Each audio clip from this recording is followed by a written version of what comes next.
Hello, my neighbor Harriet. How are you? Hi, Trey. I'm really good, thanks. How are you? Good. It's been a long time since we recorded one of these molecular experiences. It has. Probably over a year now. Yeah, it has. People seem to like our other ones. They find you as the perfect co-host and foil to ask me all the questions that... You mean I'm boring? No! Conservative? No. It means that I'm a bit of yang and you're a bit of yin. Right. And together Love that.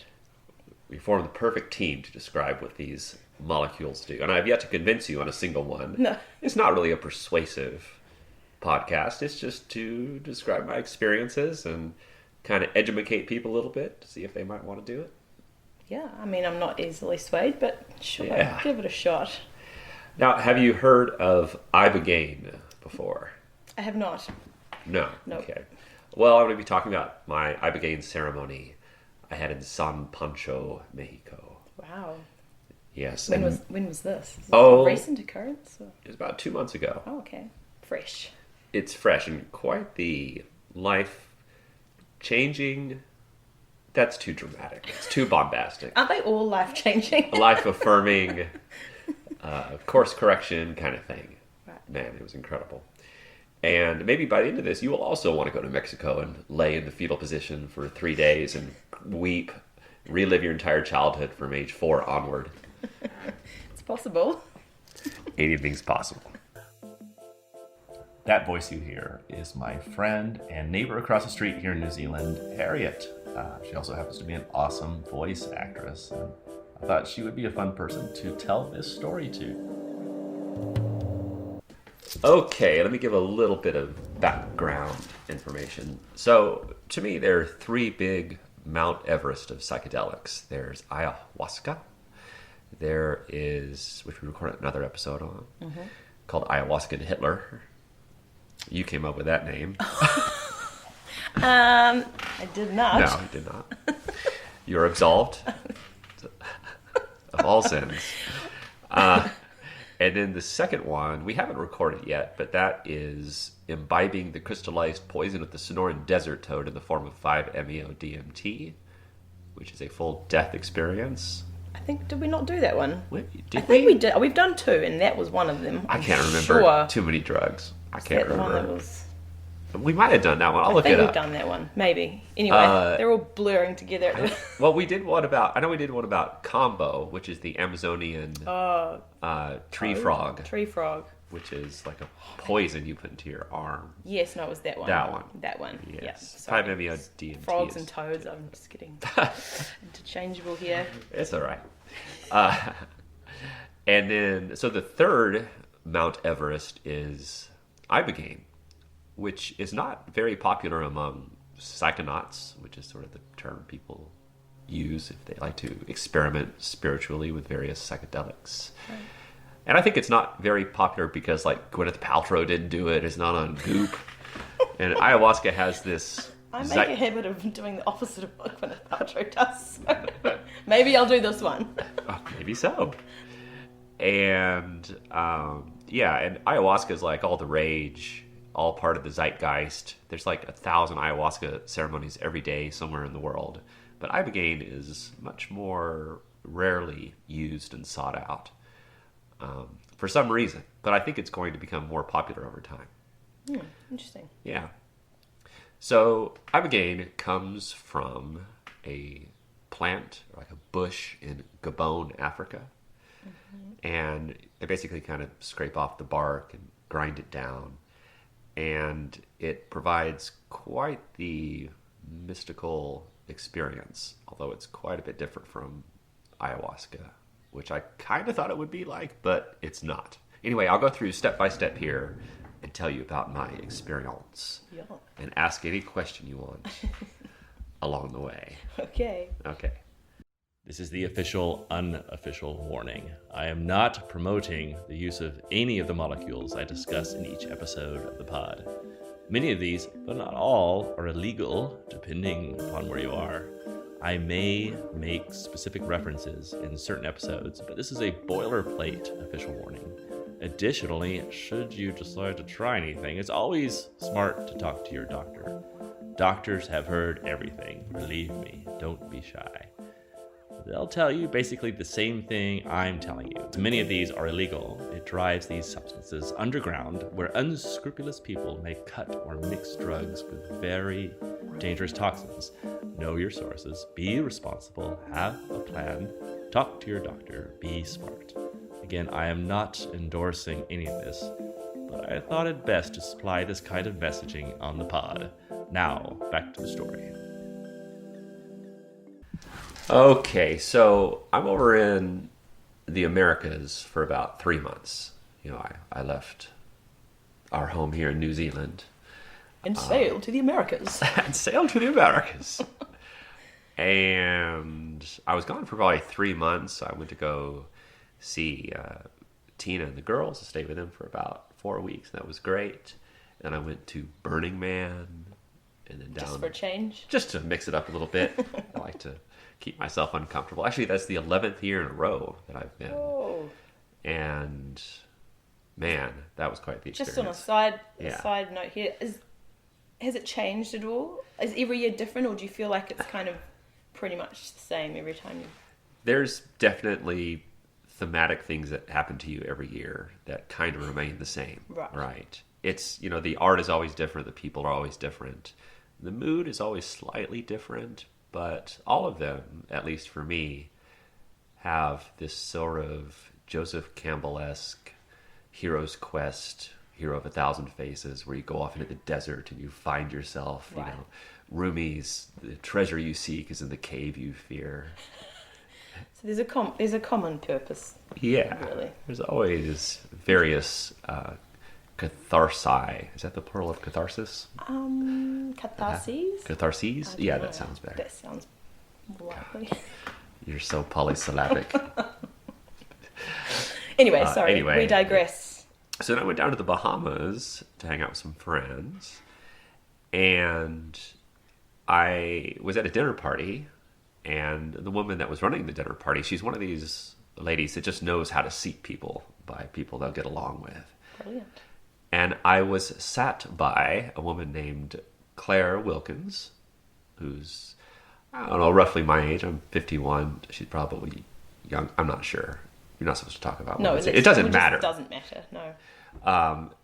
However, what does matter is that she had been running an Ibogaine clinic in Mexico for 19 years.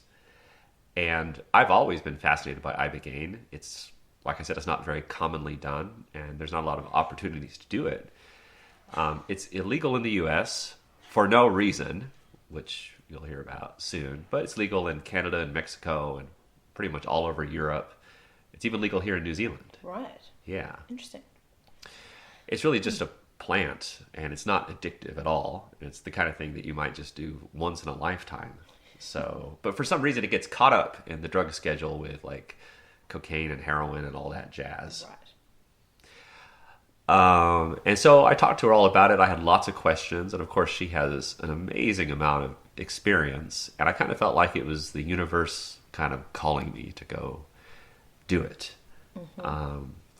And so after that I went to New York for a rather wild party, and then I just booked a ticket down to Puerto Vallarta, Mexico, and then I took a little Uber all the way to San Pancho, which is an hour away, and it's a cute little Mexican seaside town. There's one or two busy streets, and there's beachside cafes where everyone's having Corona and eating nachos, and kids playing on the beach. And it's idyllic. It was beautiful. Yeah, man, I love Mexico. I could totally live there. It was super cheap. The food, delicious. Mexican food is great. There, they just call it food. Yeah. They don't pull an old El Paso kit off the shelf. No. And I rented a cute little Airbnb, kind of right by the beach, because it's not necessarily a ceremony where you're in a room with a bunch of people, although that does happen. It's really kind of a solitary experience. So I was going to have mine delivered personally by Claire and her sister. So I kind of rented this place for about 2 weeks as my little spot. And it was beautiful, like this little adobe place with a cozy bedroom, and like it was hot down there. I like to have air conditioning. Yeah. Fair. And I knew I was going to be in the bedroom most of the time, so I wanted not to be sweating like I'm in some Vietnam movie. Glistening. Glistening, indeed. My drugged out, smooth dolphin body, glistening with many beads of spiritual sweat. Perspiration. I'm getting off topic here, Yes. woman. Lots of tangents. Okay, so day one, I get down there and I'm, kind of by myself while they're getting everything ready. I wake up, I had a great 9 hours of sleep. Claire said that I needed to sleep a lot to endure the next 5 days of treatment. Goodness. We didn't know exactly how long it would be. 5 days. Yeah. So you're in this for 5. You're in this Yeah, experiment for 5 days. That's right. That was my kind of catchment zone. It can be shorter, it can be longer. Right. But I wanted to do sort of an extended experience to get the full brunt of it. But these other ones we've spoken about, they're just not like 1 to 2 days, right? That's right. Like ayahuasca is an overnight thing, so you start at sunset and you go to sunrise in general. Yeah. So that's about an 8 or 9 hour experience. Other ones like 5-MeO DMT are only like 20 minutes, Right. but it feels like many lifetimes in there because there's time dilation. But yeah, typically Ibogaine treatments are maybe just a day or two. But she set up her clinic a little bit differently, where she kind of slowly floods you over time, because she wants to see like how the Ibogaine reacts with you. Right. She wants to do lots of medical testing to make sure that you're healthy and your blood pressure's good the whole time. Can things go wrong? Very rarely. It's very safe. I think if you have like a bad heart condition or something, it could be a little dangerous. Right. But you don't want to have like a pacemaker or something. That might be okay, but it just basically depends on your general state of health, I think. And then, you also do all these medical tests just to make you feel more confident, because it can be kind of a scary experience. So I was kind of getting in the mode of having my spiritual congress with Grandfather Iboga, even weeks ahead of time. So like I stopped drinking about 2 weeks ahead of time. So I went in a pure vessel. How was that? Well, it was all right. It wasn't the end of the world, but... And although you don't have to stop any substances before you go, which, by the way, is one of the main reasons people go to do Ibogaine. Even though I went for a spiritual experience to get to know myself better, all that jazz, many people go, and this is one kind of sad thing about Ibogaine, or maybe it's a plus thing. A lot of people go to break their addictions on substances. So a lot of people go with that are hooked on meth or methadone or heroin or crack, you name it. And people will even Grim. They'll show up high at the Ibogaine event. They'll shoot up in the airport on the way down. Goodness. Very, very common. And there's a great documentary I'll link to about Ibogaine. I think it's called Rite of Passage. It's about 15 years old. But it's a wonderful documentary, and they talk about, it's mostly about breaking addiction, that one. And they have 5 or 6 case studies of people from various ages that have been to every possible rehab thing, from Betty Ford, ones that cost $50K or whatever. And they come out and they just start using again. And every single one of them that went and had this Ibogaine thing, they're fixed immediately with no withdrawal. And I think there's something, I might have these stats wrong, but there's a very small percentage of people that relapse within a few years. Right. But it's got an incredible cure rate. Did you say it's legal here? It is legal in New Zealand. But not in the States. Not in the States. Okay. Yeah. Which is too bad, because people have so many, negative addictions there. Nice. Everything from, fentanyl to opioids. And that's the big problem. And this Ibogaine just cleans all that up immediately. It's reset. Yeah, it's a good reset. So, day one, I do my daily meditation. I listen to the Sam Harris meditation. And he always has little nuggets in there. He's so great. Isn't he great? He has a wonderful voice. And one of the things he said in that one that occurred to me is he's always about like, watch your thoughts, just observe them, try not to be judgy of your thoughts. And he said, even when you have that thought that you're not supposed to be having thoughts, like that is a thought in itself. And so don't beat yourself over that one either. Yeah. So always nice little reminders. And then I did some yoga. I had a run on the beach. And at about 12 noon, still on day one, Claire picks me up and we drove to a nearby town, a little bigger. They have a little medical clinic. I did like the full EKG. I had a perfect 60 beats per minute. The doctor said I had the heart of an 18-year-old athlete. Aren't you impressed? Of course you do. Of course I do.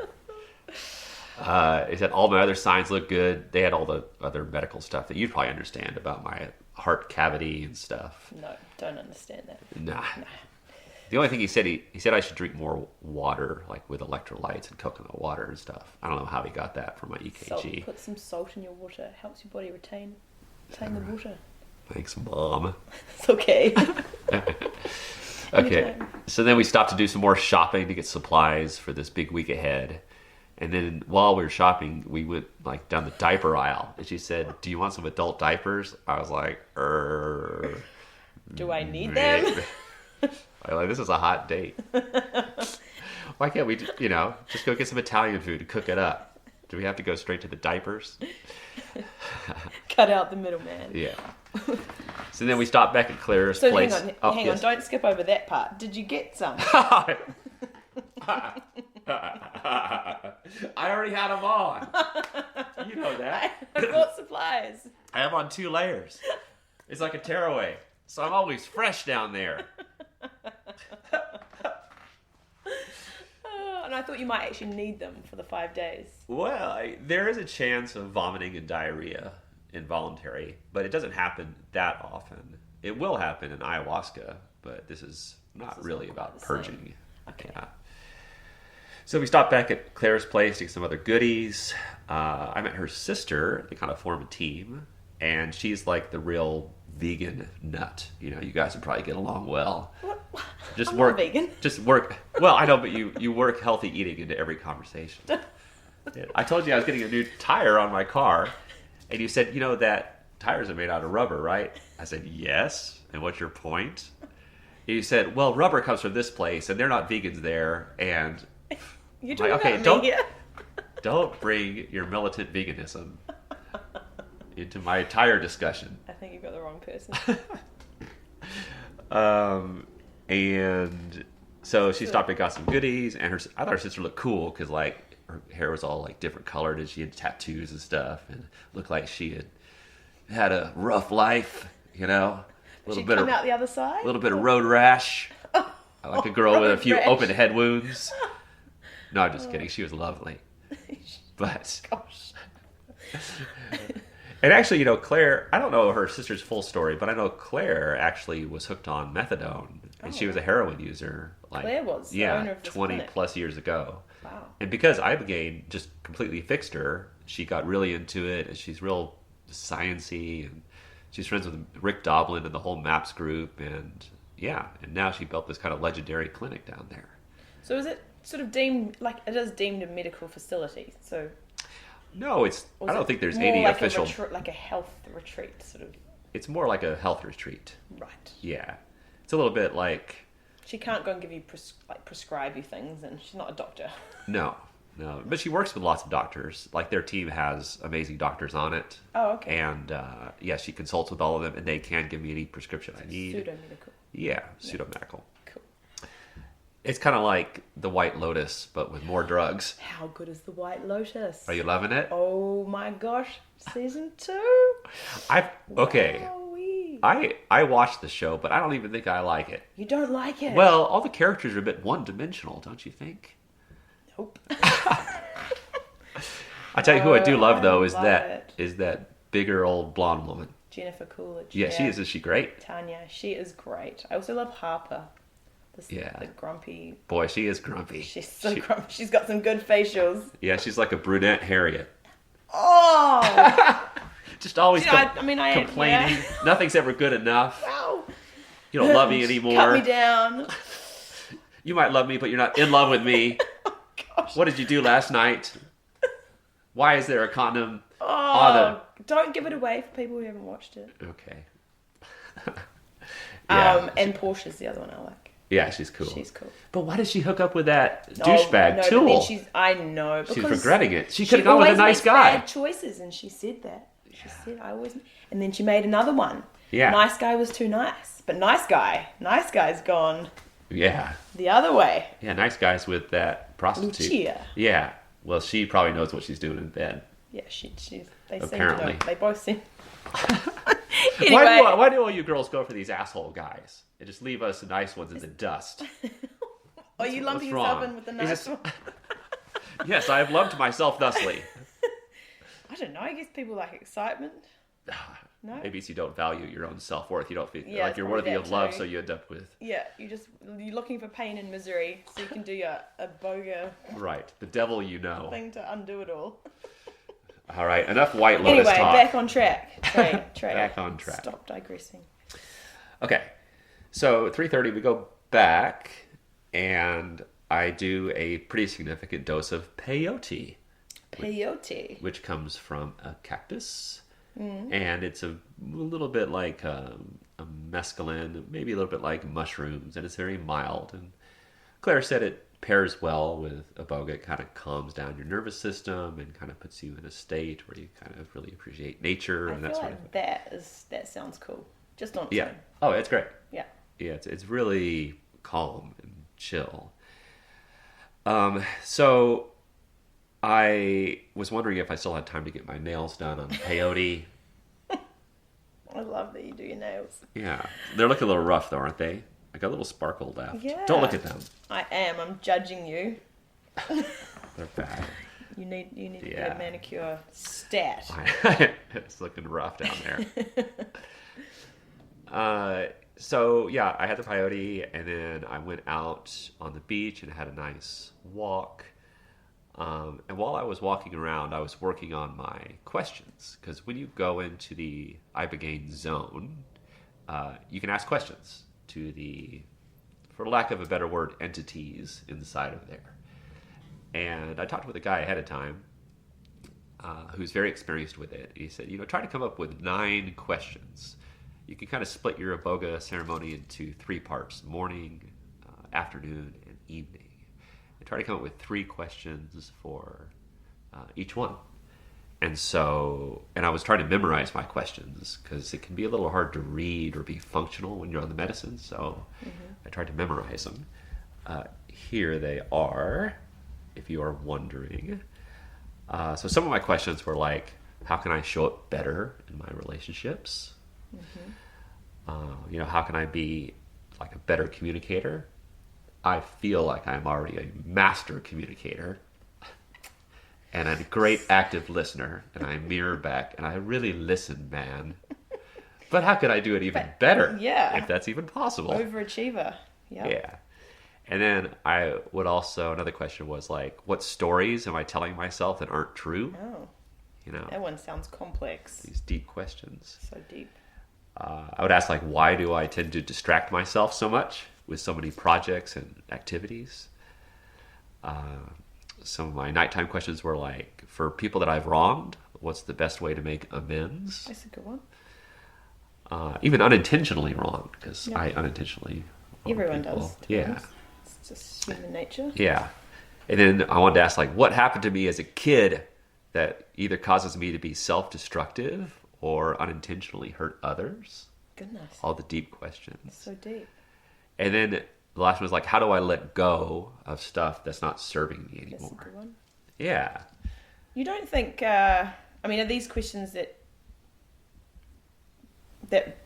you feel relate to you specifically, or are you just like pulling questions, deep questions out of a hat? Yeah, I really thought about them quite a bit. Like, I knew that alcohol wasn't treating me all that well. First of all, it makes you feel terrible. It wasn't causing any major problems in my life, but it It's would not cause a few inconveniences from time to time. And also, I didn't have as much energy available to create or work on projects or whatever. So I thought, well, that wasn't my intent to cut that out, but I thought, well, that might be a side benefit of the whole situation. You know, who knows what Iboga's going to do. Okay, so I kind of go over my questions. Now the peyote is really starting to kick in, and I go out on the beach and I think about it going through me. Claire told me that, you know, your digestive system is 5 meters long, so it takes a while to get through your human donut. Those are my words, a donut. If you think about it, we're kind of like donuts, right? You kind of put food in one side, and they go through the donut hole, and they come out the other donut hole side. That is a better analogy. And the donut kind of absorbs whatever is going through the hole. It's sort of a high thought, a high analogy. Yeah, obviously, yeah. Yeah. Loose analogy. Well, there's no bad ideas when you're high. Like, man, that makes a lot of sense. Yeah, man, humans are like donuts. Yeah, totally, dude. Anything goes. Yeah.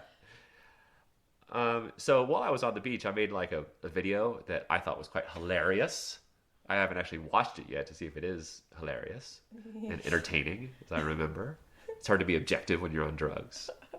And then I made friends with this bird that was out there. Oh, wow. I'm not really sure the bird understood the depth of our relationship. Like, he was looking at other birds and stuff, and I was like, hey, man, what about me? It was our first argument. It was kind of sweet in a way.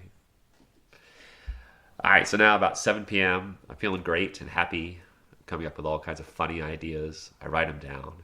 I do another batch of peyote. Why not? Claire said I could. She goes, don't do too much, because then you'll be too like amped up all night long. How do you, is it just ingested?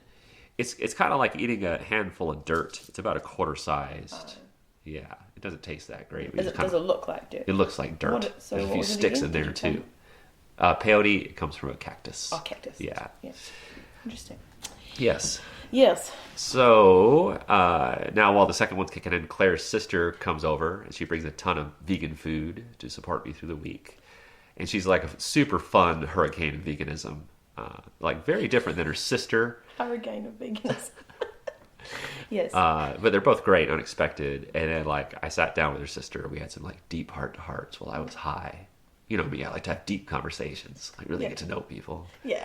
So we had a little sharing circle there. You do that all the time. So 9 o'clock, still day one. I'm still feeling great. I started reading this guy named Paul Levy, who's one of Claire's heroes and her favorite author. And I'm reading about like the quantum world, and I realized a few ideas about like parallel universes that might have Treys out there, and we all kind of share information. You know, you ever think about that? Like there might be other Harriets out there in a parallel universe. I can hope not. How horrific would that be? Oh my god. That'd be awesome. Yeah, I know. I mean, yeah, we could go down that road, but that's a big door to open, Trey. Yeah, I sometimes universe. think about there are multiple Treys out there, and then like at times of meditation, I kind of convene with the other Treys, and I kind of pick up some of their lessons that they've learned from their universes. You convene with the other Treys. Yes, it's a council of Treys. It's like a council of Ricks. Wow, you don't just think it's all like... I don't know. In your mind? It could be. There's a lot of stuff in my mind. Peyote mind? Could be, but it made a lot of sense to me at the time. Okay. And then my friend Shen sent me a cool documentary on infinity, and I watched that. Like I over and over again. I watched On it repeat. an infinite number of times. Yeah, Mostly boring. It was. You're reading my notes there. Sorry, it was mostly boring.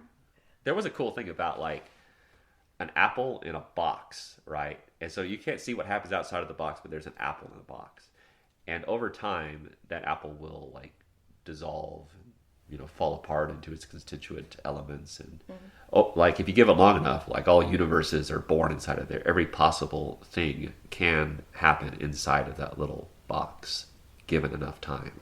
So I found that to be a very deep thought. That's what the world is basically. I think so. A large box. We're all apples. Now 10:30 p.m., Harriet. I have diarrhea. Not right now. That's a fun image. That's Don't worry, I'm wearing a diaper. Yeah, just in case. Got any left? Just in case the podcast gets a little loose in the caboose. Loose. Got an anaconda in the back of my Honda. Okay, that's enough. Okay. Stop now. That's a rap lyric from Sir Mix-a-Lot, one of the greatest living bards amongst us today. Just a little bit. And I realized my hot water isn't working, because I always like to have a shower after a good diarrhea. I don't know about you. Yeah, I concur with that. Yep. Good. God, we have so much in common. But what, you just had cold water? It doesn't quite clean the same, does it? I know. Oh, it doesn't. I hope you had soap. Man, I had a cold, wet squeegee. Alright, so then I go off to bed. I'm not really feeling tired, and I didn't take any sleeping pills or anything, but they left me all kinds of supplements, which I'm still on. You should see my supplements. Oh, please. I look. Can I see your stash? I got all kinds of stuff. Well, they just like herbal supplements. I got all sorts of stuff. I'll take a picture of it and put it in the show notes. So Claire says, based on what the doctor told her, because the doctor got back with a full report, said she thought doctor. A real doctor. Okay, a real doctor. Yeah, like they went to a school and stuff. They learned shit. Yeah. Excuse me. And so the doctor thought I could take a pretty big dose because I'm... Because you've got the heart of an 18-year-old athlete. Yes. Healthy as a bull in a china shop. So then I got a final note from Claire.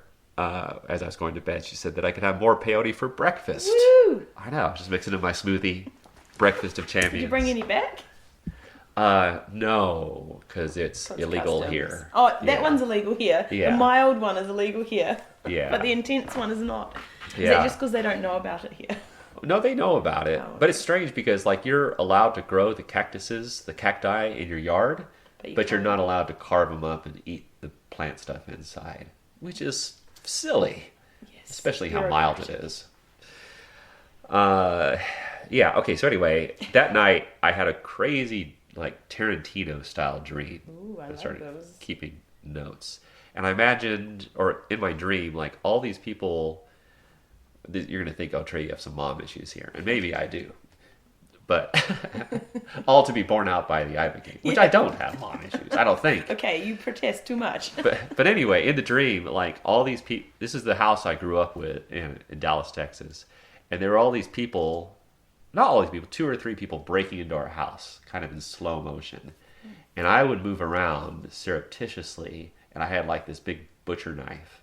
And as they were, like, going in my mom's room, I would, like, stab them and cut them up. Oh, my goodness. And it was incredibly violent. But it's so weird. I've never had any violent dream. I've had dreams where violence is happening, but I'm never doing it. Yeah. Wow. And so, like, but I saved my mom, like, 3 times that night. There was blood all over the room, but she was thankful. So they were in slow motion, but you were in regular motion? No, I was just I was also in slow motion, but I was a little faster than them. Right. Yeah. Yeah. It's a bit Kill Bill, isn't it? It's very Kill Bill. Anyway, I thought that was interesting because I never had dreams like that. Okay, so 9 a.m. This is day 2. Up and moving around. My sleep was intermittent. But I still felt quite rested. I did shower and yoga, and then I sent some voice messages to family and loved ones to let them know I'm okay and alive. You know, they're all worried. At this point, yeah. Like, Trey, what are you up to now? You know, they don't want me to die, and I don't want to die either. Somehow I'm responsible for taking care of lots of people. I don't know who put me in charge. How did that happen? How did that happen? I do wonder... when you're doing these sorts of things, there is obviously a degree of risk. Yes. Which is probably greater than 0. 0. Yes. But you're obviously fine with taking that risk. All in aid of what? I'm 100% fine with it. And I look at the stats ahead of time. I'm not going to do anything that would really cause jeopardy in my life, you know. And that's for the same reason that I haven't, like, tried meth or heroin or anything like that, because I know that can be very risky, especially over time. But I mostly go for the spiritual experiences, which are, like, incredibly safe if you're healthy and relatively young like me. Mm-hmm. Yeah. That's a good question, though. So 10 a.m., I have my smoothie with some peyote. Claire's going to come in about 2 hours. I made a few more videos. I thought about making like a little documentary about my experience, where I talk to the camera and have heart-to-hearts, which I made, but I haven't edited it together yet. Have you viewed them? No, they might be super lame. You're just scared delete them to all. look at them, aren't you? No, I'm not scared. I'm a busy woman. You're a busy woman, or you're a busy Comma woman. Punctuation, kids. It's so important. Okay, so 12:30, Claire comes over, takes my blood pressure. It's a bit high. She says probably because I stopped drinking about 2 weeks ago and blood pressure can go up a little bit. But also I had other stresses on me, like relationships, art projects, stuff happening back here in New Zealand. And, there's a lot of vectors of pressure in my life that I kind of have to... Trey. I know, everyone has stresses. I am no different. So Claire gave me about 400 milligrams of Ibogaine, which she said was ideal for my body weight. She said it should be enough to make me not functional. And then she used an amazing analogy, which I continue to think about, and I tell other people. And she says it's like defragging your hard drive. Jeez. So it's kind of hard to use your computer while you're defragging your hard drive. So that's your body? Yes, exactly. So are you in your room for all this? Well, where do you do this? Because yes, if you're going to be defragging and your computer's not working, right? Where are you? Well, I'm right by my room, and we're kind of sitting outside on the patio, like in the trees, and there's a pool, and it's quite nice outside. So I mostly sit outside with her, but then when it kicks in, I'm going to just go next door to the bedroom and lay down. Right. Yeah. So she made me some Capona, which is some kind of weird non-coffee stuff. You heard of that? Makona? Makona Matata? Makona Heftemir. No, I have not heard. It was pretty good. But like she wanted me off the caffeine or off everything, so it was nice. So then I sat and talked to Claire for a long time while I was waiting for it to kick in about Paul Levy, about quantum mechanics and communicating with multiple trays. Because she's real geeky like me, so we get into all this stuff. And then Claire made a suggestion as to the intention or prayer that I should go in with. And the prayer is kind of like non-denominational, And basically she said like just to treat Iboga like a garbage disposal.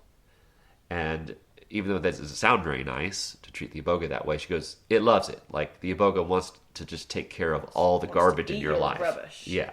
I said, good, finally someone wants to take care of all the garbage in my life. And so you kind of go in with this prayer, and I kind of had my own modification on it. Like, here are my problems for you. I bring you my problems. Enjoy them. I give you all my garbage. I give you all the lies I tell myself, all the stories I tell myself, all my issues, all my other problems. You're going to see more than I do. I said, there you go, Iboga. I wish I had something better for you. And I said, show me what I need to be seen, and please help heal those parts I cannot see. So profound. Yeah, so that was kind of a nice intention, I thought. Okay, now 1:30 p.m. It's starting to kick in a little bit, so I go prepare my bed, and I put on Claire's Spotify playlist. She had all these different playlists from Africa and South America to kind of get you in the mood, And you wear an eye mask the whole time, so kind of sensory deprivation except for the music. But I wasn't really feeling it yet, and I was a little bored. So I went out to chat with Claire, and then she says, it's best if you just go back and lay in bed and just wait for it. I don't know if she was tired of my chats. She's like, I thought my chats were amazing. But she said, Trey, just go back to bed. I was like, okay, Claire. But she did say she really appreciated like how laid back I was and how cruisy I was, because I guess there's a lot of high-strung people that come down there. Yeah, especially if they're all like meth heads and pee addicts and same thing. But yeah, no, I wasn't. I was calm. Yeah. I was serene. I wasn't the minority. Jittery. Okay, so 2 p.m. now. Not really feeling much. I had a funny memory pop into my head, and then I started to laugh. And Clara was next door. She goes, what are you laughing at? I said, I just had this dumb memory pop into my head. She goes, "It's not dumb. Remember it." I said, "He's okay." Yes, ma'am. All right. And it was just this weird memory of like, my dad used to come get me every Sunday. I guess my parents got divorced when I was 8 or 9 or something. And so my dad would see me on Sundays, and I would sit in this little window and wait for him to come pick me up. And so he got me, and then, you know, we'd go do stuff like play mini golf or play video games or whatever. And then he would sometimes take me to a toy store, which, of course, I could be bought. You know, I'm a kid. Kids Every love toys. kid can be. Anyway, he got me one of these magic kits. You know, those magic kits that have like 50 tricks in them, you know, all in one. And I brought it home. I was so excited. I showed my mom, and she was so angry. Like, she was super angry. And because I later found out that she had got me pretty much the exact same thing for my upcoming birthday. And he just frivolously bought you one Sunday. Yes, right. So she wasn't mad at me. She was just mad at my dad. Yeah. And just... took it out on you. Well, didn't exactly take it out on me, but like, there was a lot of anger. For whatever reason, that just stuck with me. I don't know why. Because you would have been super confused. Well, yeah. As a kid. Well, I'm still confused. I'm 51. It's a cool memory.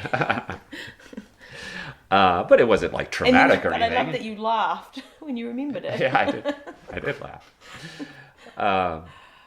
So pretty much the rest of the day, I was caught in just various thought loops. They weren't all negative, but like sometimes when you get high, you get caught in these thought loops, these things that just repeat, and then they work themselves out over time. So I tried not to stress about that. Claire also wanted me to tell her when I needed to go to the bathroom so that she could help me go in there. Change your diaper. She would have. She's probably had to deal with worse. Yeah. I didn't think it would be a problem, and I was a little wobbly, but she helped me, and that was nice. She said the whole thing was supposed to last for about 4 hours on this dose, so I had a while to go. Well, we're here for part 2 because we took a long leave of absence. Sabbatical. Because one of us is hella busy. It's probably you, to be fair. Well, and you know what's happened in the meantime, but we'll save this for the end of the show, that White Lotus Season 2 has ended. Yeah. So Yeah. let's do a recap at the end of the show with spoilers. Completely related to this. Ah, yes. And I know you relate to many of the characters. I do, actually. On I that. see myself in many of those characters, sordid characters. Yeah, it is a sorted array of ne'er-do-wells. Okay, so back to that same day. 4 p.m. I might have slept a little bit, I'm not sure. Claire told me it's almost impossible to sleep on Iboga, which I concurred with. But I felt it wearing off a little bit, and I was just kind of bored laying in bed, so I went out to the patio to sit with Claire and talk. She, once again, as she's doing every few hours, takes my blood pressure, and all signs are good. My beats per minute is down to about 50-ish. My blood pressure is down. I feel good enough, and see if she wants to go walk down to find a nail salon to get our nails did and get some more groceries. She asked, how do I feel? And I said, well, so it's hard to self-assess and be objective, you know, while you're in the malaise and ennui of a molecule. But I said, I feel like, I don't know, 90, 95%. And What do you mean feel 95%? Like, I mean, well? sharp. Oh, sharp. Yeah. Your mental acuity. Yes. And I'm not, you know, I feel like I'm walking fine, not feeling rubbery. I don't feel like I'm making weird decisions or having super unusual thoughts or anything. But she says she can tell it's working because it's taking me a little more time to answer her questions, and she's used to my lightning fast mind. Which I thought, oh, that's a nice thing to say. So generous. Yeah. I'm like, are you flirting with me while I'm high? I like it. And then we get some groceries, a little Mexican market. I love shopping in other foreign supermarkets, don't you? Yes. Isn't it great? I go to other foreign supermarkets here at home just because it's like way more interesting than our ones. How foreign can you get in New Zealand, though? Well, there's an Asian supermarket here, and they've got each aisle is sort of, you know, different. Very organized. Yeah, very organized. Manicured. But it's just, you know, you can't get any of those, well, most of those products in the That's bog true. standard. They just told me a story about they were helping out some, and I may get some of the facts of this wrong. They were helping out some cult leaders that came in that were super methed out. And while they were doing it, other members of the cult were putting hexes on them. It's the greatest stories. Yeah, and then just the objective, the bystander, just right watching all this crazy. It's fantastic. I mean, it would make a great show. It would be a great show. Yeah. Would they do that? Oh, they would. They'd be good on camera too, because they're great speakers. And I'll pitch that idea to them. Not that I have time to do it. In fact, while we were talking, she told me about this guy that came down that had been doing meth for like 30 years, and he had done so much that he would just do like babble talk, just like nonstop nonsense. Just constantly high. Yeah, or it had fried his brain to such a degree that he had just lost all grip on the, English lexicon and couldn't speak clearly. Incredible, still alive after 30 years of that. Right. That's impressive. But as soon as he got on the Ibogaine, he was totally lucid and clear and intelligent and a good conversationalist. And it's like a switch was flipped. So it's like it reconnected all those neurons. Yeah, it kind of reset everything. Was it so after the during and after? So he was kind of cured, if you will. Cured, right. And then he stopped doing the meth and he had no withdrawal symptoms. Wow. And just stayed off it ever since. So Incredible, this is the part of this that I like. Yeah. That is amazing. Why do we not use this in mainstream conventional because I hope pods like this help get the word out there. Yeah, right. Now, that is one anecdotal experience. You can't, develop a whole theory based on just a few stories. But because she's been treating, thousands of people over the last 2 decades, the data is in and the stats are just incredible for cures, I mean, it's worth investigating further, Yeah.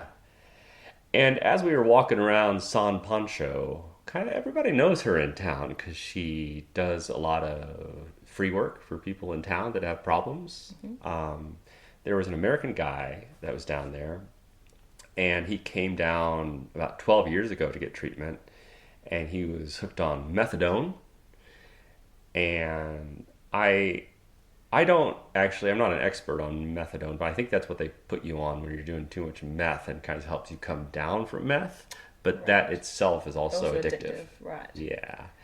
And he was like quite obese and just like in rough shape, And so she told me this after we met him. And we met him on the street. And he's this 55-year-old guy. And he looked amazing. He was like playing guitar. He looked like a surfer.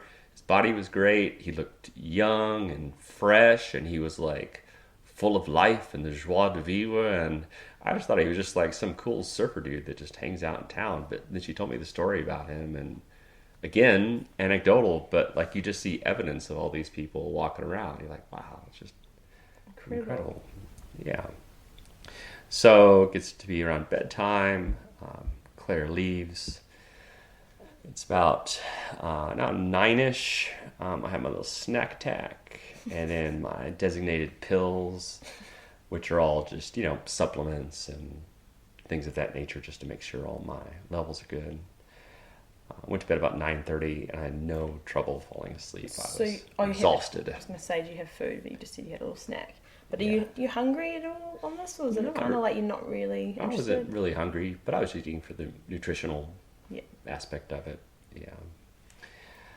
Okay, so the next day, 8 a.m., wake up, great night's sleep. I got up twice briefly in the night to pee and get more coconut water. I went right back to sleep. It's too easy. I feel like I'm kind of finally getting in the groove of this thing. My breakfast is coconut yogurt, some chia seed pudding. I do a longer, harder yoga this morning while I'm waiting on Claire. Then I catch up on some real life stuff, email, Twitter, social media, family, friends. Let them know I'm all still alive and kicking and all that good jazz. So I've got plenty of time to do that before Claire comes over to drug me up again. It's about 12:30, just, early afternoon. Claire comes over and she gives me a 600 milligram dose this time. Not much happens. I feel it a little bit, but I have no new memories or visions or anything. Just feeling kind of groggy. I have a few thought loops about some relationship stuff, but nothing too bad. I'm mostly just kind of bored laying in bed. You know, I feel kind of lame. Should have bought some Sudoku. Yeah. Something. Yeah, or a 10,000 piece puzzle. Yeah. Yeah, of the grayness of my mind. Like, which side is the back side of this puzzle? But, you know, I didn't have any expectations. I felt a little bit lame, just kind of laying there. But I was like, well, you know, it's all right. Just did breathing exercises and jazz like that. 2 hours later, Claire came and gave me another dose, this time 300 milligrams more. And this is an overall cumulative effect because it doesn't really leave your system. So now I'm up quite a bit. Doesn't leave your system until when? Like how Well, long? it could stay in for like well over a month. Oh, right. Yeah, now, there's a half-life, but definitely this part stays, like this stuff will stay in your system for like, most of it stays in your system for 4 or 5 days or so. Right. So definitely cumulative. Takes my blood pressure again, heart rate 52. I still really feel nothing. I rest in bed with my eye mask. Nothing happens, not too disappointed, no expectations. Claire and I talk about it. We think stuff is happening in the background. Of your mind. Of my mind. Of my mind, yeah. So you're not like intellectually aware of it, but there's stuff happening. You mean your subconscious? My subconscious. Freudian deep Yes. breath? Where shadows lurk in the darkness. Oh, goodness. Ooh. Now 4 p.m., feeling about 95% normal, so I go out and talk with Claire and Sarah. Hang out and have snacks. We have a big early dinner together and talk. I have a little bit of peyote just to mix it up a little bit. And then Claire and I jump out in the ocean and we do some skinny dipping. And it was a little cold and the waves are big. And it's quite dark. We kind of lost each other for a while. Oh, gosh. And At 4 o'clock? well, we stayed, well now, it's probably about 8 o'clock. That's why. Right, okay. Well, I was still wearing my eye shades. Yeah, I mean, I was Take fine. your eye mask on. I was totally fine, totally sober. But I did forget to take off my eye mask during the beach part. It's one of my quirks. Your body trick. I figure no one else wants to see me naked. I don't. It's like a child. You can't see me. Got my eye mask on. All right. Anyway, so it's 8 o'clock. Yes, and you're skinny dipping in the ocean.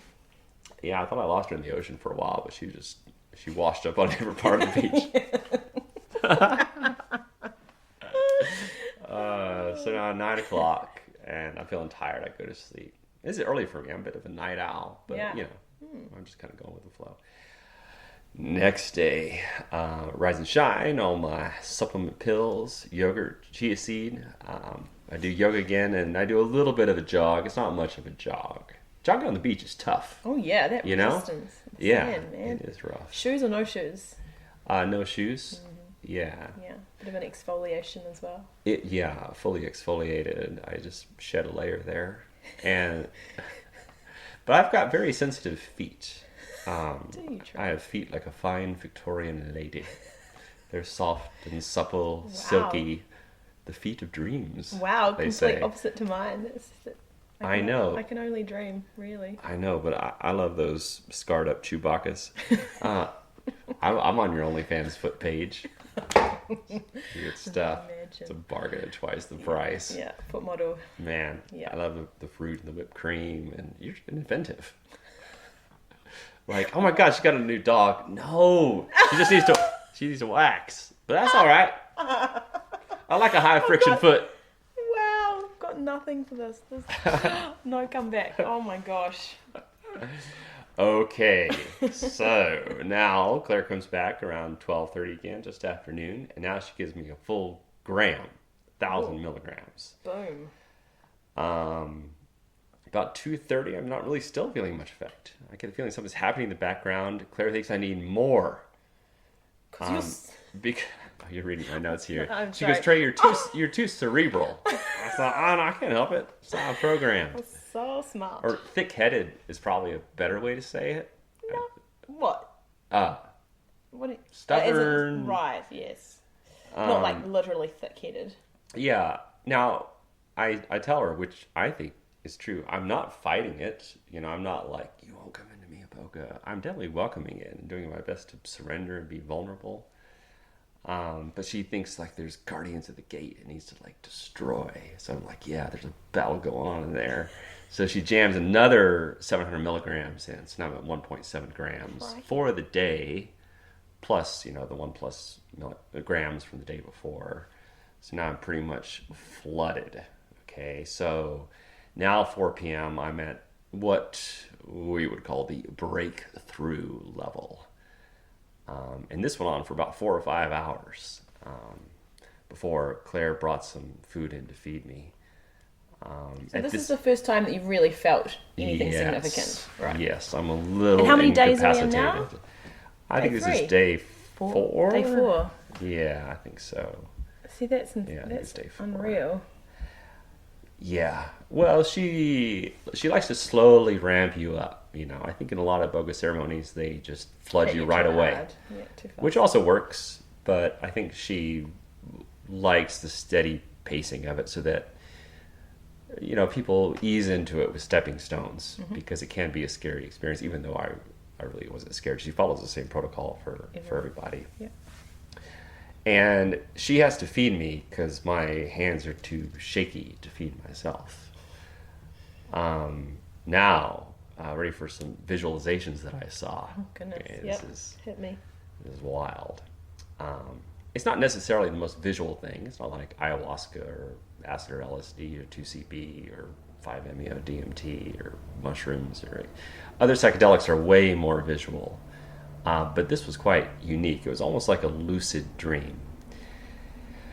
And this is probably I had 2 very strong memories. I'll describe them thusly. So I walked in this big, dark room, jet black, and I was surrounded by thousands of television sets. And the TV sets were in 3 rows. And they were like in a big circle all around me, and I could maybe see a couple hundred of them, right? But I could tell they went all the way around me. And the TV sets were like old TV sets. They were like black and white, those old TV sets that were in the wooden cabinets. Box things, yeah. And you would have to go manually turn the silver dial. That's what they look like. It's like one channel on them. Right. Yeah. But in this case, there were thousands of channels, and I could choose, like in a lucid dream, I could choose which one I walked up to. So I would walk up to, I was like, what's going on with these televisions? This is curious. I'm a curious cat. And so I walk up to this one, and it's like thousands of Leave It to Beaver episodes or something. But Hang on, are they all playing the same thing? Or like, no, they're all playing different things, right. And you can like choose what Yes. show you. Okay. But I'm in all of them. Oh, you are the Yeah. star of your own. What a surprise. Right. Surprise, surprise, surprise. It's the Trey show. Yeah, right. Solipsism to the nth degree. It's turtles all the way down. It's trays all the way down. But each one is showing a different scene from my life. Like my 4th birthday, when I was 6 years old at, another event. And you see happy stuff, you see traumatic stuff, you see boring stuff, just day in the life of Kid Trey. Wow. All the way through preteen to teen to 20s to 30s to 40s. And it's just fascinating to watch. And you're not emotionally attached to anything.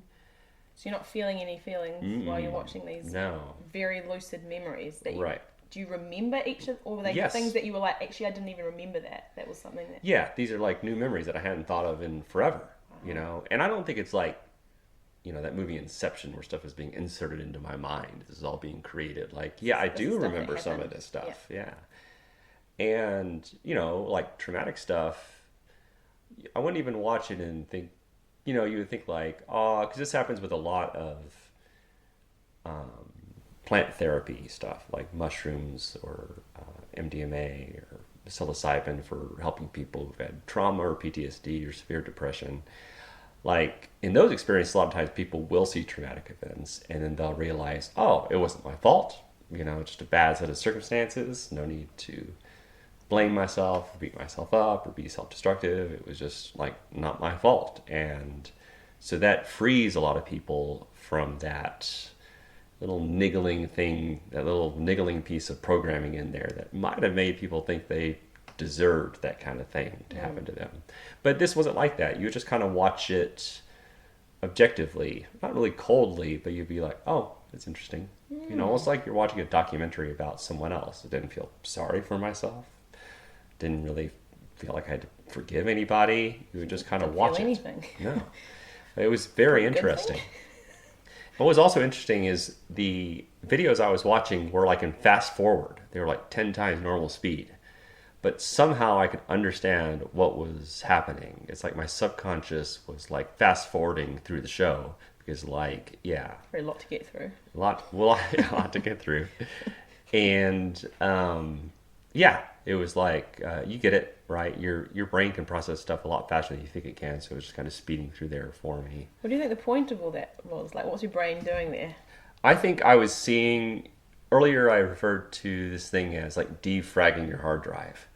I think I'm seeing, this is my own interpretation of the story I'm telling myself, is that I'm just seeing my brain rearrange this stuff and put it in different little categories or file it away or refile it away and kind of reprogram the neurons and all the connections that are around those stories. Yeah. Tidying it up. Yeah, tidy it up. Like a Marie Kondo for the brain. Have you seen that show? I sure have. Tidying Trey. Up. I bet you like it. I did like it, but not enough to like keep watching it. Yeah. But also made me feel really inadequate and like a bit of a hoarder. So I had to stop. You're not enough. You're not worthy of love. Yeah. That's You're inadequate. exactly No. Well, we were talking about getting cleaners for our homes. It's hard to find one. How amazing would it be if we could share Marie Kondo? I mean, for cleaning purposes. Oh, does she clean? I don't think she cleans though. She just tidies your She directs. clothes. Yeah. But I think she has a small team of Japanese gigglers that come in and do the job. Yeah. I'd put my hand up for that show. I would. Oh, Lay it yeah. all on the line. I don't think you're a hoarder. If anything, you hoard tradies up there. I am right now. I can see literally, I can look out the window right now because you live just up till I can see a giant crane at your house. It's all the steel work. Yeah, I know you got So 20 exciting. tradies up there that are just shirtless and hulking around. I know you're going to make the Queenstown tradie calendar. I see you out there lurking with your telephoto lens. Yeah. Yeah. Yeah. Yeah. There's creepy Harriet in the bush with a lens sticking out. Nothing untoward Not happening even in here. the bush. I'm just standing there brazenly. Oh my gosh. Okay. Now, the other vision I had, remember how I could ask questions in there? And one of the questions that I asked was, like, how can I show up better in all my relationships? You know, family, friends, blah, blah, blah. You always get answers that you don't really expect. You can also ask questions on DMT experiences and things like that, and it's a little bit like having an intention, and sometimes the answer comes back to you in a bit of a weird way. So, in this circumstance, it was hilarious, and I was transported to an alien planet with sort of this purple lilac sea, right? It was quite beautiful, a sparkling sea. And then in front of me was this beautiful island, kind of Jurassic Parky. It's all green, a little archipelago with these tall, spiry mountains. And it wasn't that big around. And there was kind of like a train that went around it. And just as an idea of size and circumference, it might take like an hour to go around the whole. It's like Thomas the Tank Engine. Like Thomas the Tank Engine. Are you feeling put upon, Thomas? Yes, I'm feeling quite put upon. What happened to you, Thomas? Oh, I'm being bothered by Sam the Smoky Engine. Oh, what happened? Well, that's pretty much every episode. Just pretty much. Just British people complaining about other British people being bothered.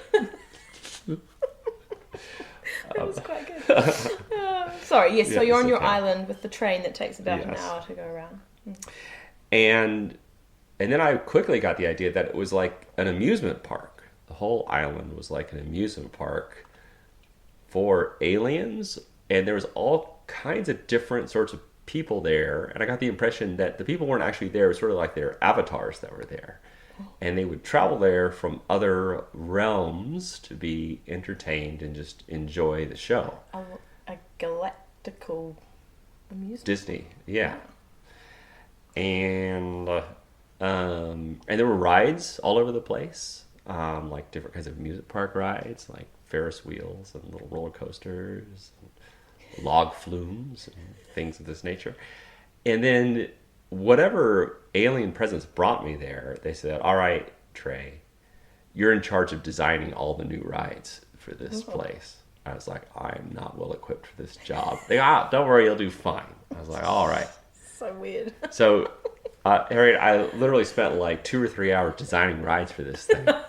And I like actually 2 or 3 hours, or 2 or 3 hours in your little... No, it was actually 2 or 3 hours. Wow. And I was cracking up laughing, and I was quite incoherent, you know. So has Claire like dipped in and like, has she come in here at any point, or has she just left you to She's it, taking or... notes. She's in the room next door. There, right. She's hearing me laugh, and she's laughing and stuff. And does she know what you're doing, or did you have to tell her afterwards? I told her afterwards. Okay, cool. Yeah.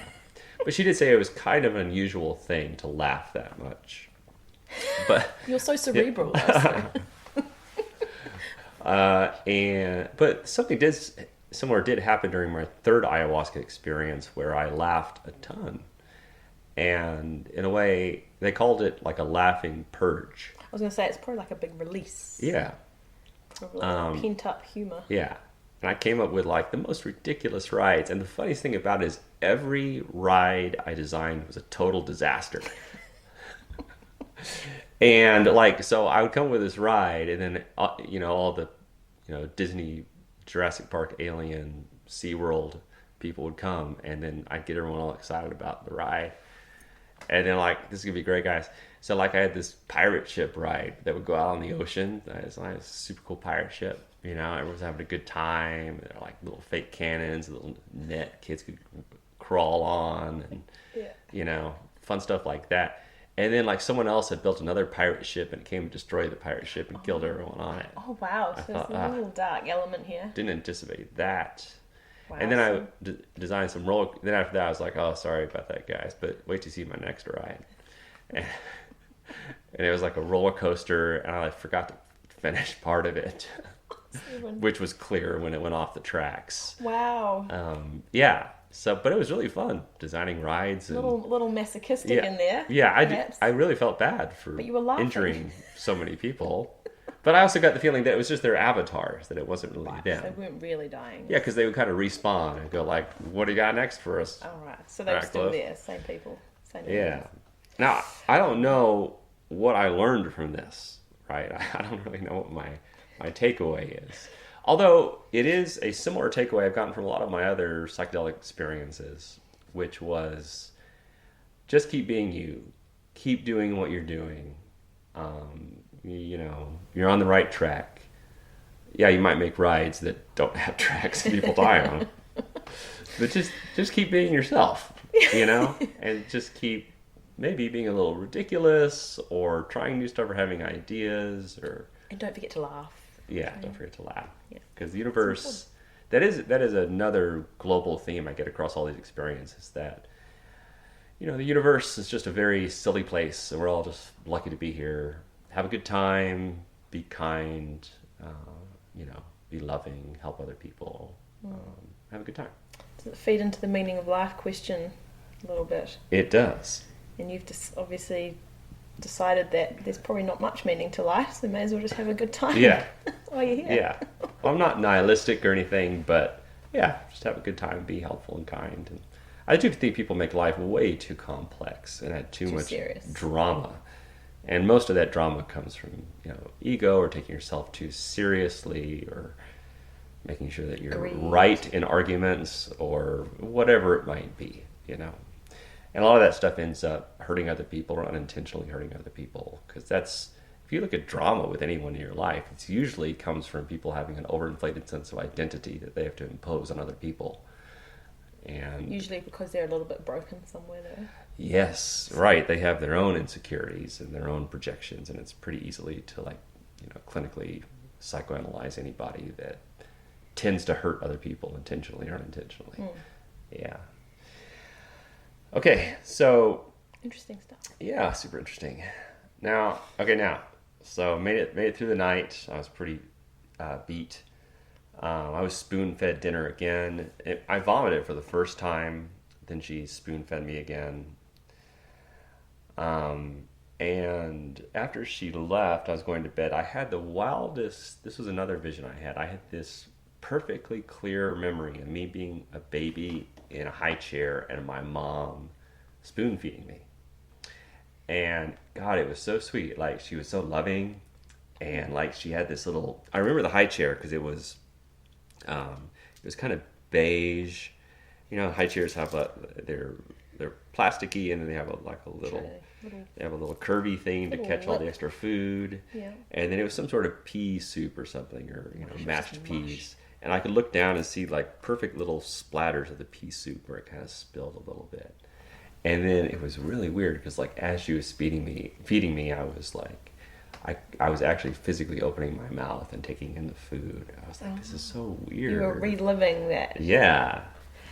Wow. It's a nice little memory. Didn't really take anything from it, but I thought that was most people interesting. would never be in that place where they could remember. Yeah, who would remember something like that? Yeah. I mean, I'm sure some people do. Apparently some kids remember being in the womb. Really? Yeah. Wow. Yeah. I mean, I don't know how they worked that one out, but I don't remember that. pretty boring. Well, we've yet to do a podcast, which we will, about my Lakota sweat lodge experience, which is great, and that actually included no molecules.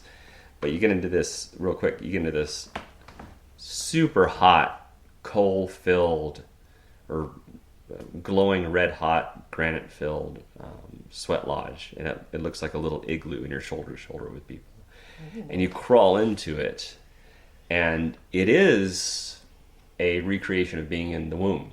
Oh. Right? Because you're hot, you're uncomfortable, like you can leave any time, but then if you make it through the whole thing, which can be hours, then you end up crawling out of the mud, out of the igloo, and there's a big fire outside, and it's the equivalent of, or it's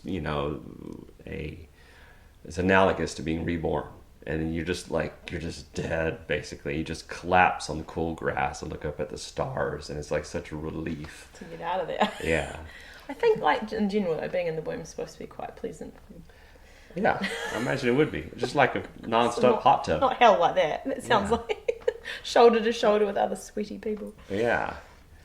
Anyway. Okay, so I go to sleep. I sleep well. I awaken. I feel a little groggy, rested. Supplement small breakfast, but yoga. I'm feeling very, very calm. I goof around a bit. I do a little bit of writing. I'm still not sharp, but I feel about 75% mentally agile.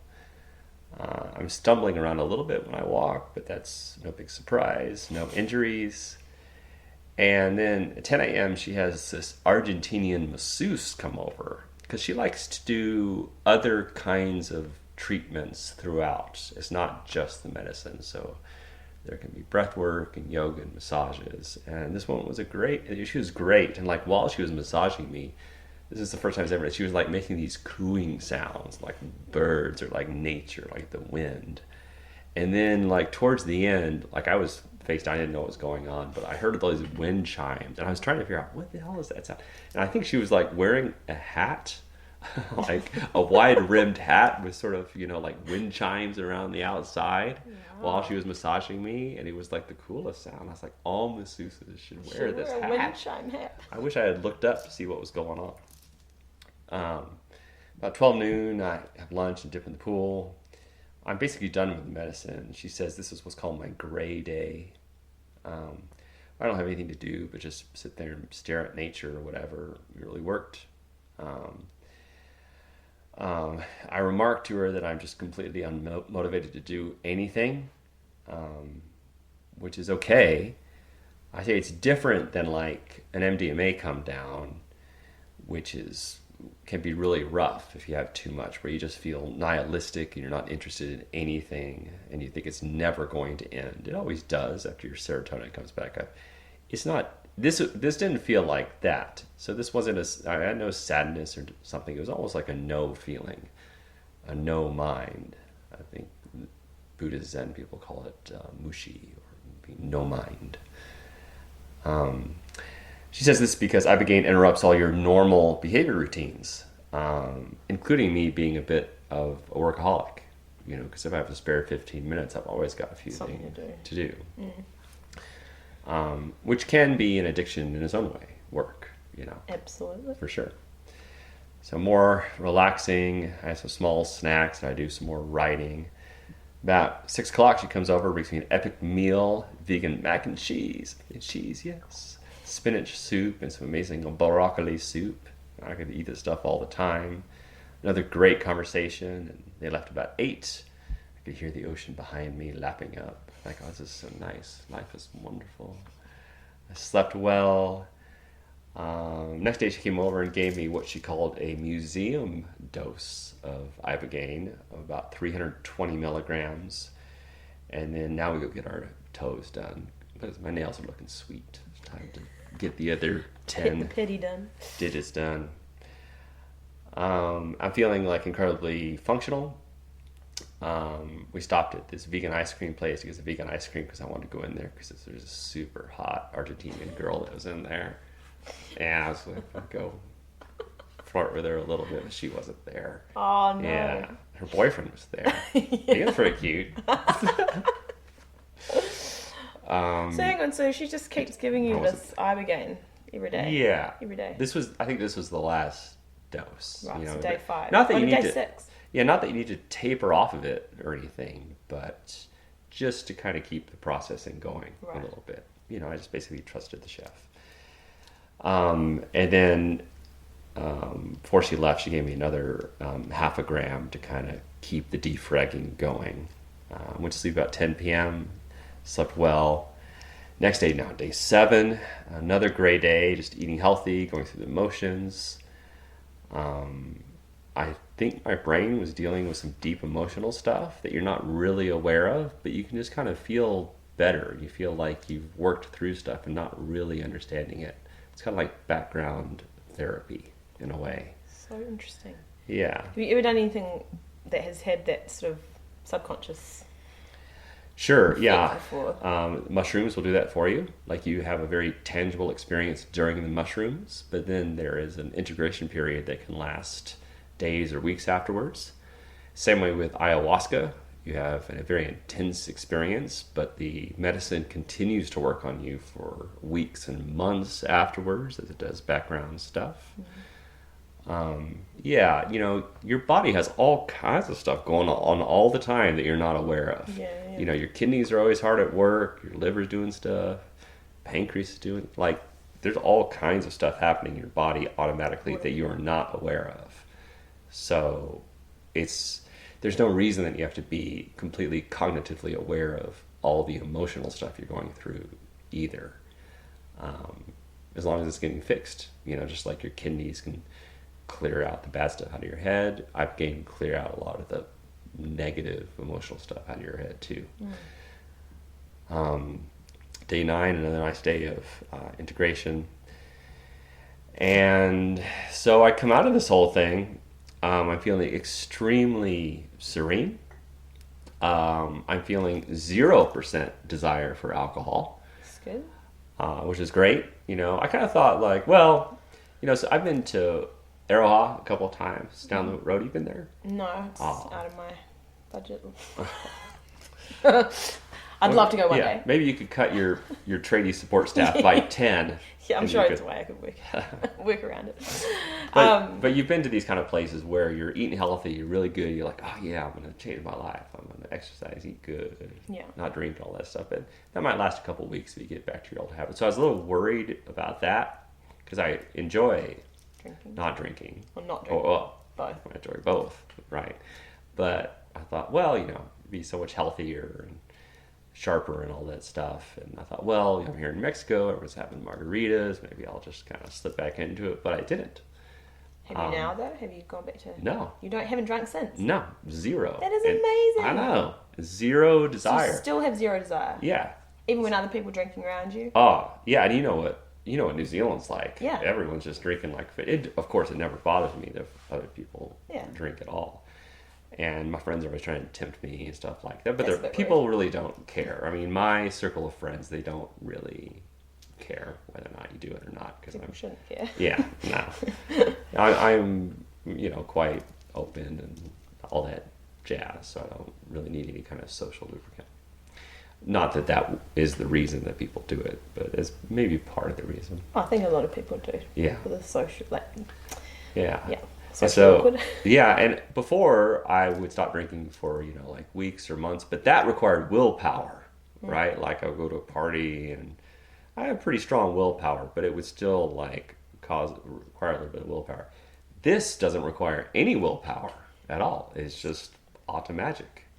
Do you think that just sort of goes to show that we probably no one should be drinking? I mean, if that's one of the side effects of doing the Ibogaine. I think so. It's clear that of all the molecules you can put into your body, it's one of the most damaging, What's toxic, short term and long term, and your liver has to deal with that before it can process food, and of course it makes you less sharp. It can make for some terrible decisions if you have too much.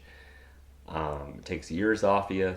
Yeah. Do you know what makes I've seen photos. There's a photographer did this sequence where they photographed people who were still drinking, and then they gave it up, and they just did all these series of photographs and how much their faces changed from when they were drinking to when they weren't, and their noses got smaller, and their complexion evened out and wasn't ruddy, and actually the size of ears, noses, right, all sorts of things changed. It's not for sure. glowing. I've noticed that my face is less swollen.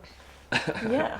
Because it's inflammatory, yeah. right? So my skin is 1,000 times better. I probably dropped from 85 kilos, and I just weighed yesterday. I'm 79 kilos. Yeah, because it's just sugar as well, right? It's empty calories and right. Interesting. And then also when I would drink, I would make bad food decisions. I'd be like, I'm gonna have half a pizza, bitch. It's easier to make bad decisions. Hey. Plus, I have extra energy. I can work on projects late into the night. I'm much more productive. There's so many benefits. And if you're gonna have molecules to enhance your evening or have a break, there's so many better things. Things like ketamine or mushrooms or things that don't have any. You're not hungover the next day. They're not addictive. All of which are completely legal, of course. Yeah, sadly. Well, it is a weird thing. Once you do start having a broad level of experiential personal data with these other drugs, you're like, man, these are really good, and they really open you up and, make you a kinder, more loving person, more connected to the earth. There's no bad side effects. You don't make bad decisions. And then you look at the entire industry around alcohol, how it's legal, how everyone does it, how that is the most accepted drug is one of the worst for humans. It's addictive as well. Oh, it's totally addictive. Yeah. So I think the government has it all a little bit wrong, backwards. But it's not just the government. It's everywhere. It's all around. But it's one of the oldest. They've been, chimps have been getting drunk off fermented fruits since the beginning of time. So. Well, it's one of the easiest to make, I guess, and to distribute. And but though, I know now so many people in the psychonaut community that, some drink, but I would say more than half don't at all. They just kind of gave it up. And again, it's not like a willpower thing. They're just just don't want to. Don't want to. Yeah, and they're not saying in kind of any elitist way, better than you or more conscious, more evolved or anything like that. Just not for me. Yeah. And it's quite nice. Cool. I think it's really cool. Yeah. And so, now, I don't know, it's almost about a half a year later, I'm still feeling very serene. And I think a lot of that stuff is stuck with me. I notice I'm not, I think everyone has triggers they're aware of and stuff they're not aware of. Mm-hmm. I probably had some that I was not aware of, but none of that stuff bothers me anymore. So they're no longer triggers? Yeah. Because I've had a lot of bad shit happen since then. and I haven't been triggered into it. I've been like, oh my gosh, I could use a whiskey or something. So you think that the effects of this haven't worn, like they haven't ebbed? No, they haven't diminished at all. Trey. Yeah. Yes, or the next chapter. And I stay in contact with Claire. I talk to her every week or so, and she's actually interested in coming out here to New Zealand to possibly start an Ibogaine clinic out here, which would be pretty cool. And I asked her about other kinds of drugs, because there's always new drugs out that my friends are doing or whatever. Like I had a bunch of friends in LA that were doing something called kratom or kratom, which they sell in like health food stores, stuff like that. And I heard her saying, yeah, it's like really good. It's all plant-based, and I don't really trust these guys. So I called her and I said, what about kratom? She's like, do not have that. She goes, we've had to do some of the biggest kratom detoxes. It's incredibly harmful. She goes like, Trey, I love you. Please don't do it. Wow. You've done so much hard work. I was like, okay, Claire. I just listened to her. Then I asked her about other things. She goes, yeah, that's fine. She goes, your opioid receptors are now clean, wide open. She goes, but maybe just do about half as much as everybody else when it comes to other substances. Interesting. So she's been a really great resource. It's nice to continue to talk to her and hear stuff, because she's seen it all. And so I'm feeling great. I would recommend it to ayahuasca. I would not peer pressure people into. I wouldn't peer pressure people into anything, really, or highly recommend it. But I would highly recommend Iboga, even to people that are well and have not having any. I think everyone has a few problems in their life. Of course. But even if you're not addicted to any substances, I still recommend it. Guys, just like such an interesting experience, and it makes life easier. And it is just a natural substance out there that our ancestors have used for tens of thousands of years, and kind of lost touch with it as life goes on. So fascinating. Yeah. I did have a question and I've completely forgotten it. So you can ask in a subsequent episode. Was it a question about the season finale of White Lotus? Oh, gosh. What did you think of season 2? Well, I know. I disliked it as much as season 1. However, I did watch the whole thing. Is it a hate-love, see what though? happened. Is it a hate-love situation? Or It's a hate-like. I still think all the characters are incredibly one-dimensional with very obvious arcs. Spoiler alert. Of course, I was sad that Jennifer Coolidge died. The thunk as her body hit the boat, I just couldn't. That noise, that sound will stay with me. I was like, oh, no. That was a bad decision to try to climb into that boat. I know, that's so her, right? But ditzy and she could have gone off the back there. Yeah, I know. I swam around. But she's ditzy. Surely she'd float. Ditzy. The whole problem I had with that whole subplot with those gay people is it was all completely unnecessary. Yes, they wanted to steal her money, right? Yes, but they also couldn't have just suddenly come along and then her disappear. Yeah, but they could have taken her out to their little gay chalet. Yeah. And because it was like a long boat ride, a couple hours. Yeah. They could have had that Mario dude take her out on a little motorboat and drown her. But they were giving her a last hurrah. Because also the Greg. But why? Why would you give someone you're about to murder a hurrah? Because it's still the wife of. They're just being nice gay murderers. Yeah, they are. Somehow make themselves feel better, assuage some of their guilt. The ruse had to. By taking her to the opera. Yeah. Yeah. I don't buy it. It did make for good TV. Especially when she was partying and she got all coked up. They also had to get Portia. They had to get Portia and. They could have done that anyway. They had to separate them off. Well, no, because otherwise they would have had to kill both of them. Well, that would have been too suspicious. But they could have just got Portia, drunk and partying with that idiot English guy on the boat, while Jennifer Coolidge goes off with Mario on a little motorboat to see something and then accidentally dies.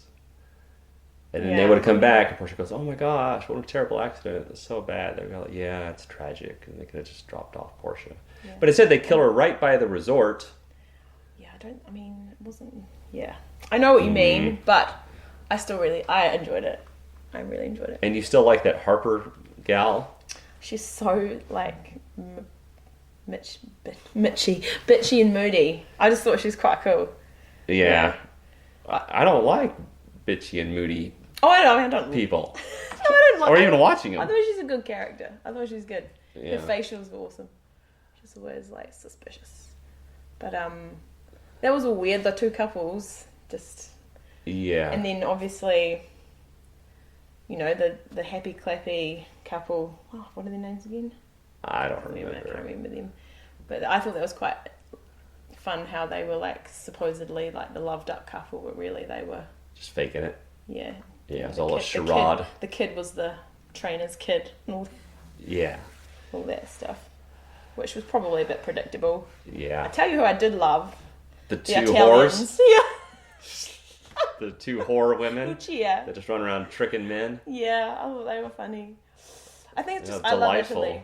I love Italy, and so I just felt like, I don't know, it just was set in the best place, so that's why I think I just loved it from the beginning, but I'm easier to please than you, Trey, obviously. Like gays and whores, just Italian gays and whores. All your gutter people. Yeah.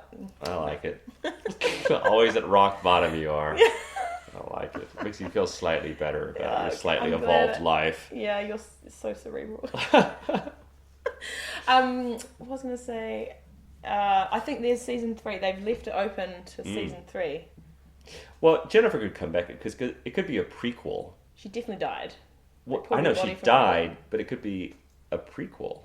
It could be what happened in between. Yes, because we don't really know the full story of her husband and what went wrong there. We kind of had to connect the dots, but people love her so much. So, the husband, is he the lover of the British guy?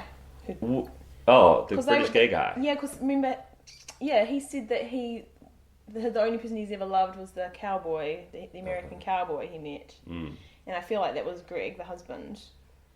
Or were they just friends? The first husband. Oh. Wait, was this the older guy that she met that was coughing all the time? Coughing all the time? Yeah, he was a little sickly. Yes. Well, in the first season. Yeah. Yeah, so her husband, they ended up marrying. Right. Yeah. And then they were despising each other in the second season. Yeah, and then he was on the phone and saying, "I love you." Yeah. Was it to another lady somewhere else, or was it to... we don't know. But they knew each other because they were in the photo. Yeah, they were in the photo. So I feel like they might have been... I think... Perhaps, but I didn't get any gay vibes. My gaydar didn't go off for that guy at all. For Greg. Yeah. No, I think maybe they were just acquaintances that worked together, but the British uncle used to had fallen in love with him, and it was unrequited. So they're playing the long game to weasel people out of money, just like those two whores. Well, I think maybe he just was like, "Can you help me?" And I think because it was his idea to go to Italy for that holiday, Greg's idea. So he orchestrated all of that from the beginning because he realized, because obviously there was the prenup. Yeah. You know how YouTube has these explainer videos for episodes? Have you seen these? No, I haven't. Oh, well, I advise, like, if you ever watch a show that's a little bit complicated, people on YouTube do these explainer episodes where they break it apart and explain everything that happened. I think you and I could make an explainer episode for each episode where we don't really explain anything. All we do is confuse people more. Not quite sure. Wasn't really paying attention.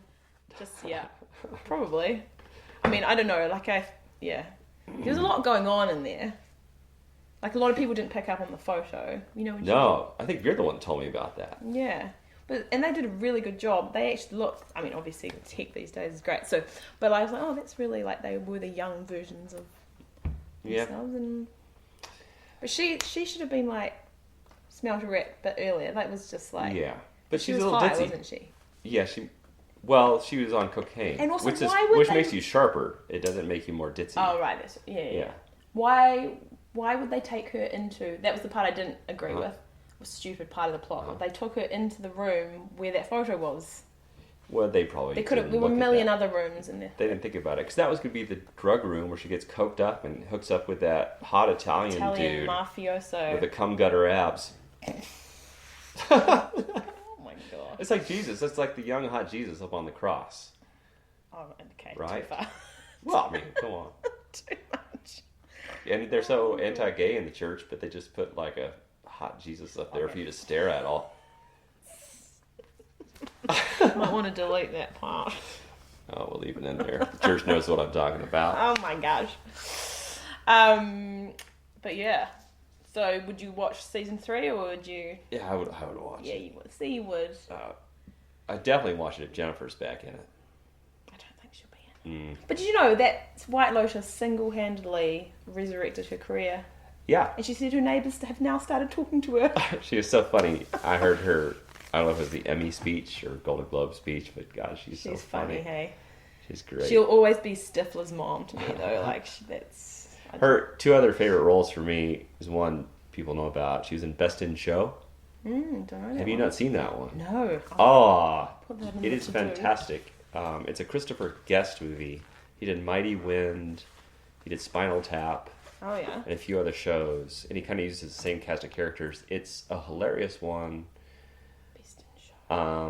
about this group of 10 people, a little bit like White Lotus, but they're all like dog lovers, and they compete in these dog shows. Oh, yeah.